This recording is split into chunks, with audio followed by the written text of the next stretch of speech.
Tonight, troubling discovery. Loose bolts found on several Boeing jets after a mid-flight blowout.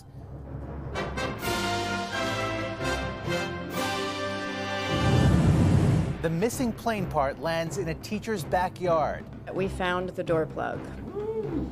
Thank you, Bob. And the warnings days before that flight. Calls for accountability 4 years after Iran shot down a passenger plane. Also, negotiations with Honda to reportedly bring a multi-billion-dollar electric vehicle plant to Canada. And liftoff. Plus, a new mission to the moon hits a snag. And historic wins in Hollywood. This is for every little res kid, every little urban kid, every little native kid out there who has a dream. The ups and downs at the Golden Globes. Yeah, it's a tough room.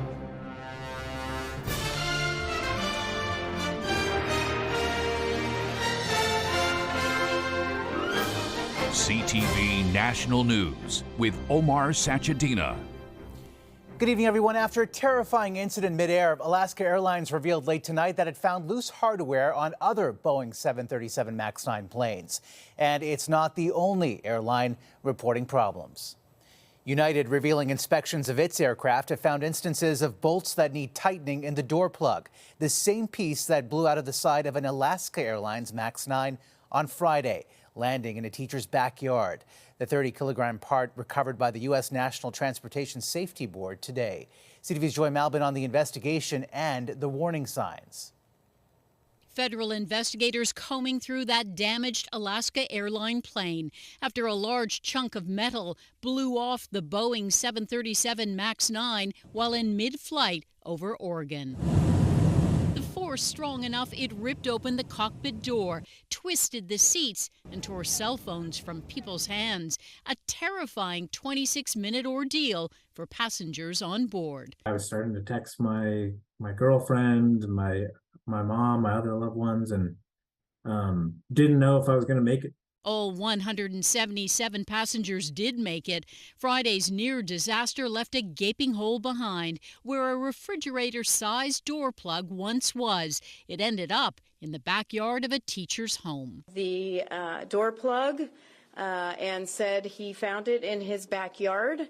Thank you, Bob. A piece of the puzzle found along with another unexpected discovery, a couple of cell phones. I found a phone sitting on the side of the road that had apparently fallen 16,000 feet. So I opened it up, and it was in airplane mode with a travel confirmation and baggage claim for Alaska 1282. But what's missing? The cockpit voice recorder. Investigators say the audio was erased automatically.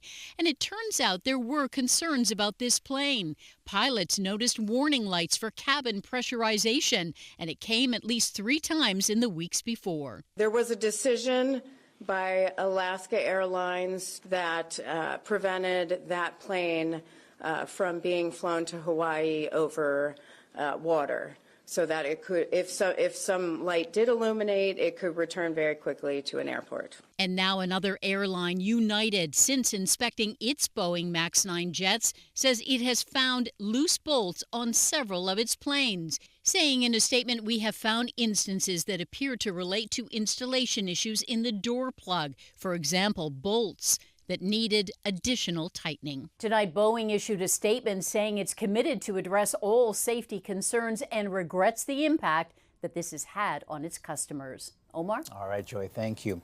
Brutal winter weather in the U.S. has more than 40 states on alert with new winter storms on the move.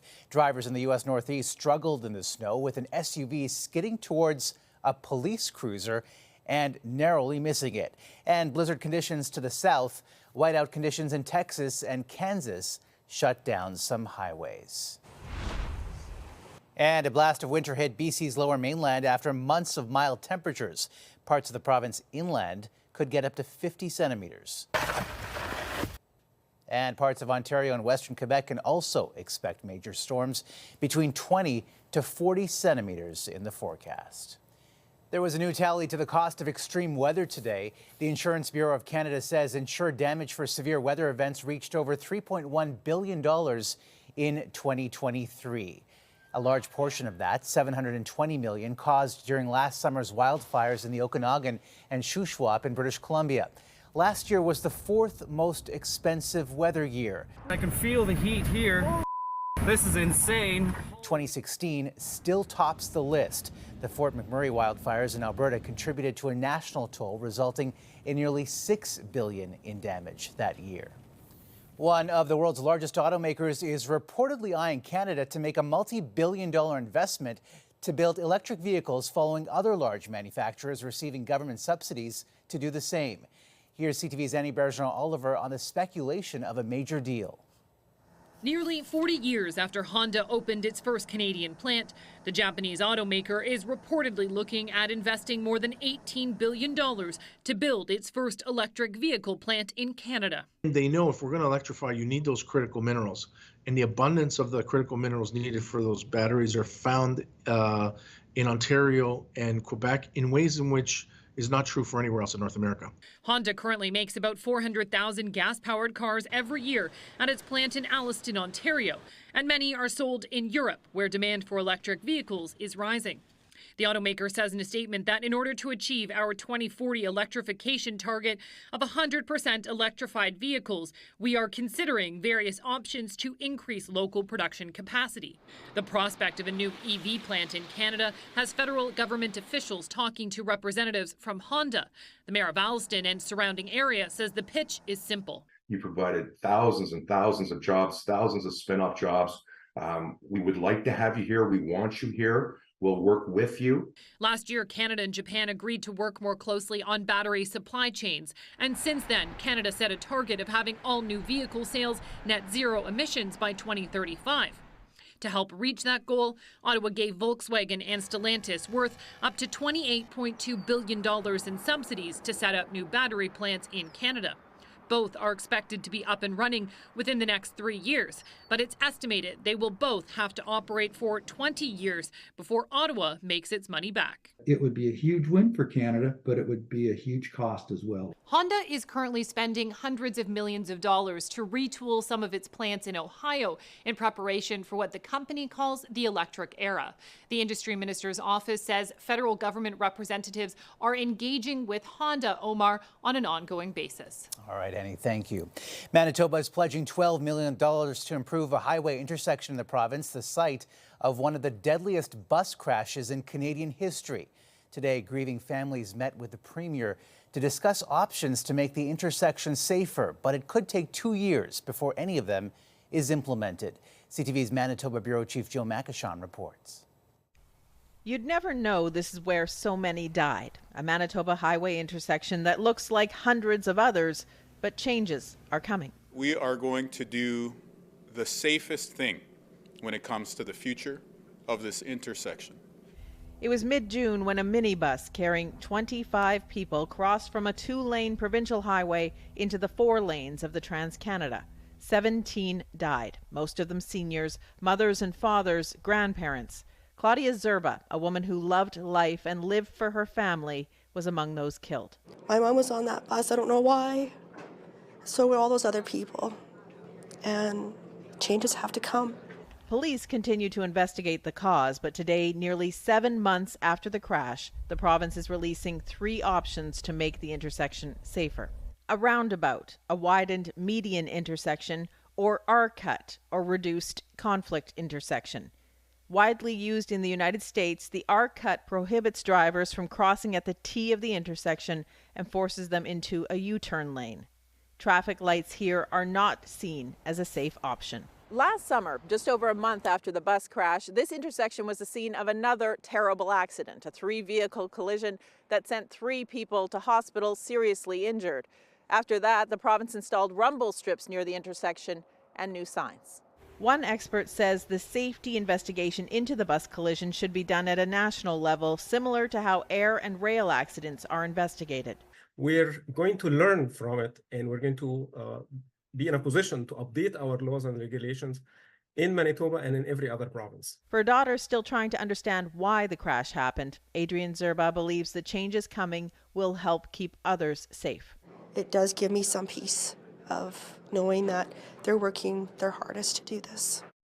The 3 options will go to public consultation with a design chosen in 6 to 9 months. Omar. All right, Jill, thank you. To the conflict in the Middle East now, where Hezbollah says one of its commanders was killed in an Israeli strike. The news comes as America's top diplomat continues his tour of the region to try and de-escalate tensions. Here's CTV's Heather Wright. About 1 kilometer from the Israeli border, smoke was seen rising in southern Lebanon today. According to Hezbollah, a series of airstrikes killed one of its senior leaders, Wissam al-Tawil, increasing already heightened fears of a wider regional conflict. U.S. Secretary of State Antony Blinken is in the region this week, trying to prevent that from happening. His next stop is Israel. I will press on the absolute imperative to do more to protect civilians and to do more to make sure that humanitarian assistance is getting into the hands of those who need it.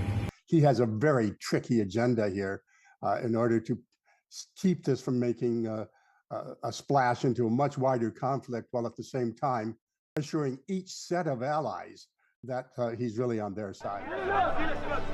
Gaza's health ministry says more than 20,000 people, roughly 1% of the population, have been killed since October 7th, when Israel began its bombardment of Gaza in response to the brutal attacks carried out by Hamas. Over the weekend, Israel said it was beginning a new tactical approach in the south, where the majority of the population has fled, though it's not clear what that will look like. Today, 3 people were killed and more than a dozen injured following a strike in the south. With food scarce, people tried to salvage food supplies from a car damaged in the blast. It was all for daily sustenance, says Mohammed Al-Qasas. There were no missiles. They were unarmed people.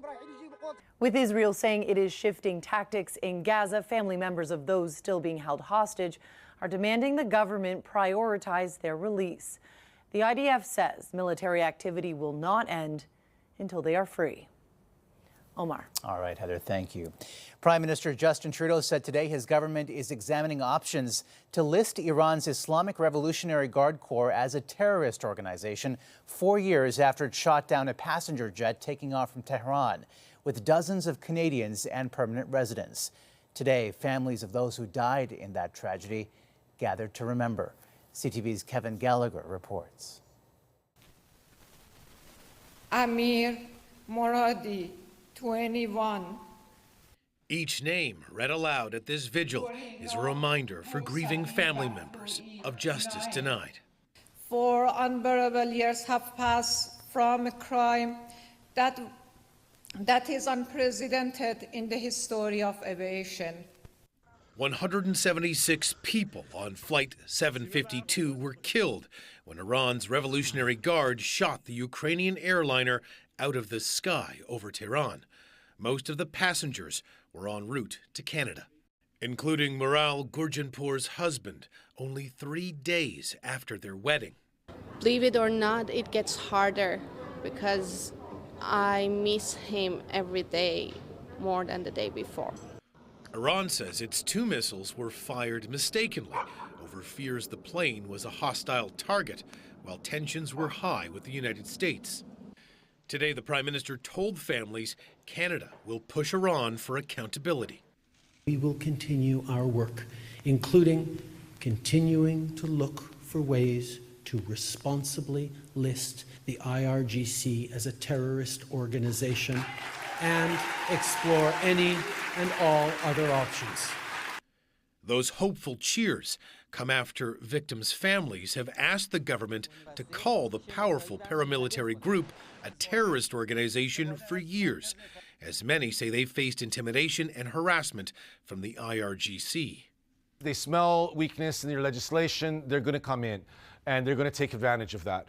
The federal government has been hesitant to list the IRGC as a terrorist group because many civilians are conscripted, while the United States already designated it one in 2019, Omar, accusing it of funding terror across the Middle East.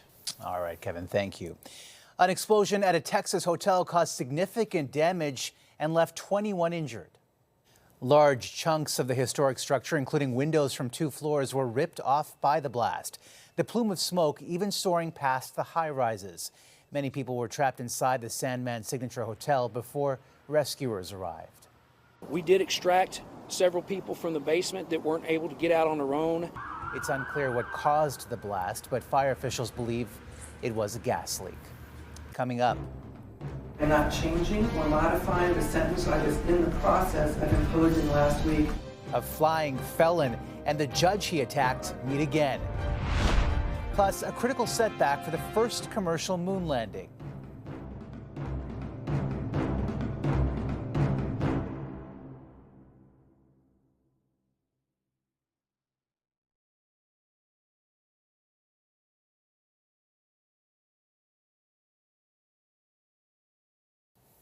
Security was considerably tighter in a Nevada courtroom today following a shocking incident.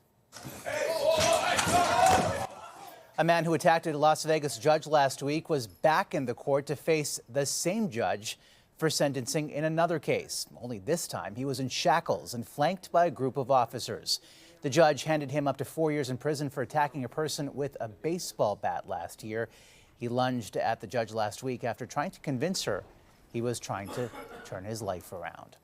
The latest mission to the moon could be in trouble tonight, hours after the launch this morning. Here's CTV's Heather Butts. 5. A towering new rocket. We have ignition, carrying what could be the first commercial lander to touch down on the moon. And liftoff of the first United Launch Alliance Vulcan rocket. Taking flight as the first lunar landing mission from the U.S. in more than 50 years. That max dynamic pressure. The crewless rocket, the Vulcan, made by private space company United Launch Alliance, hoping to soar into the commercial space industry. Separation. Taking off successfully with a robotic lunar lander on board. Built by Astrobotic, dubbed Peregrine, it's about the size of a small shed. But after separating, a problem with Peregrine's propulsion system causing critical loss of power.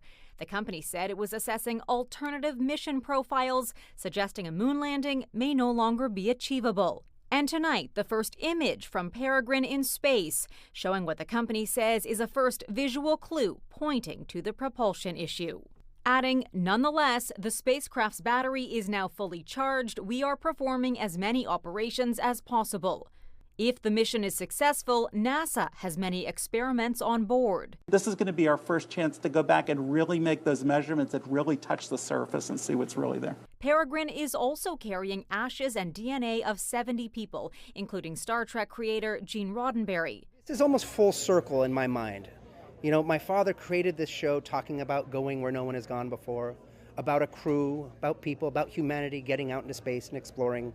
For scientists, there's a lot riding on early missions. This is kind of a big deal. It's one thing to say we're going to go to the moon, but we haven't done it in 50 years. It's quite different when you can say, oh yeah, we landed in February and we're well on our way towards our mission of Artemis 3 landing on the moon. Aiming to explore the gray, dusty surface later this decade for the first time since 1972. Oh man, that's incredible. Heather Butts, CTV News, Toronto. Still ahead, shining the spotlight on knife crime. Actor Idris Elba lends his star power for a critical campaign.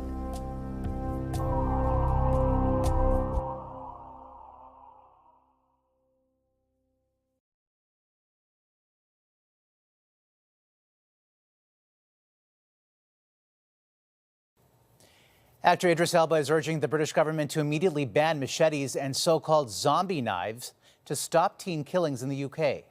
I think as a parent, anytime I see a young person that's died, I think about the families, I think about the perpetrator.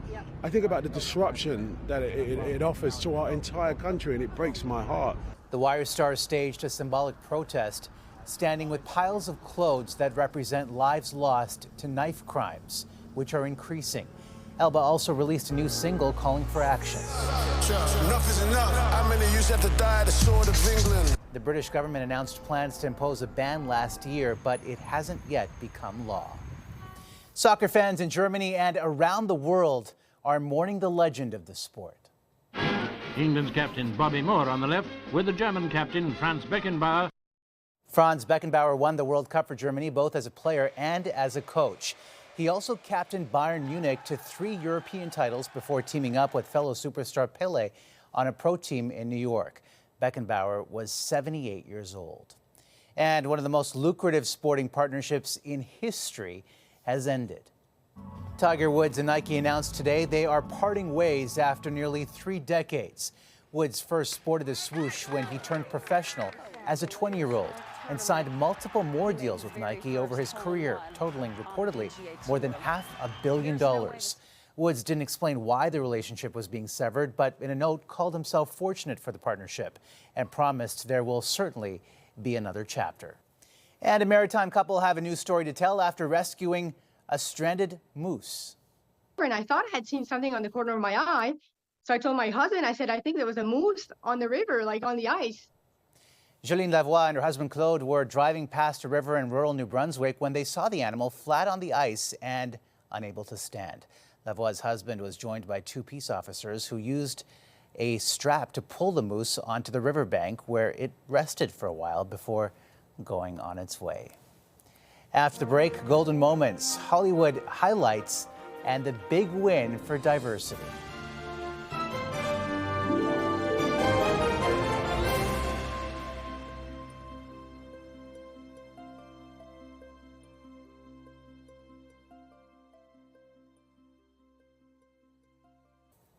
The Golden Globes are back in the entertainment spotlight after a series of scandals over a lack of diversity and corruption allegations. CTV's Bill Fortier on the memorable moments, history-making wins, and a reminder that hosting is hard.